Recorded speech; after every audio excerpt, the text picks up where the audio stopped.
Hello বন্ধুরা, তো আজকে আমি আবার আমার লাঞ্চ থালি নিয়ে চলে এসেছি। তো আমার লাঞ্চে কি কি মেনু রয়েছে সেটা তোমরা দেখতেই পাচ্ছ। তো তার মধ্যে দেখো মাছের ডিমের বড়া রয়েছে। তো এই মাছের ডিমের বড়া আমাদের বাড়িতে সবাই খেতে খুব ভালোবাসে, গরম গরম মাছের ডিমের বড়া। তো এই মাছের ডিমের বড়া আমি কিভাবে বানাই তো সেটাই আজকে তোমাদের সাথে আমি শেয়ার করব, যে আমি মাছের ডিমের বড়াটা কিভাবে তৈরি করি।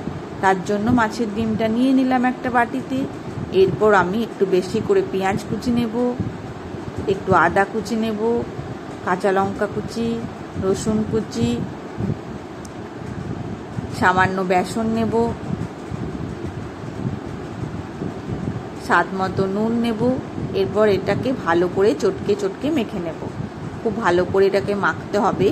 ভালো করে না মাখা হলে বড়াগুলো ভালো হবে না, বড়াগুলো ফুলবে না। এই জন্য এটাকে খুব মিহি করে চটকে চটকে ভালো করে মেখে নিতে হবে। এরপর আমি কড়াইয়ে সরষের তেল গরম করি, বড়াগুলো ভেজে নেব। এইভাবে ভেজে নেব। তো মাছের ডিমের বড়া আমি বেসন দিয়ে করেছি এখানে। তো আপনারা চাইলে চিড়ে দিয়েও করতে পারেন। চিড়েটা একটু জলে ভিজিয়ে ভালো করে নিংড়ে তুলে নিতে হবে। এরপর বেসনের বদলে মাছের ডিমের সাথে চিড়েটা চটকে নিতে হবে। তো এইভাবে যদি চিড়ে দিয়ে করা হয়, তো চিড়ে দিয়ে করলে বড়াটা খুব নরম হয়। আর একটু টাইট টাইট বড়া খেতে চাইলে বেসন দিয়েই করতে হবে।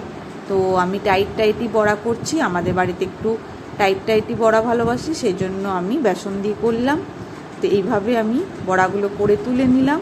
তো আমাদের বাড়িতে ভাতের সাথে ছাড়াও এইভাবে সস দিয়েও মাছের ডিমের বড়া খায় আমার মেয়ে আর আমার হাজব্যান্ড।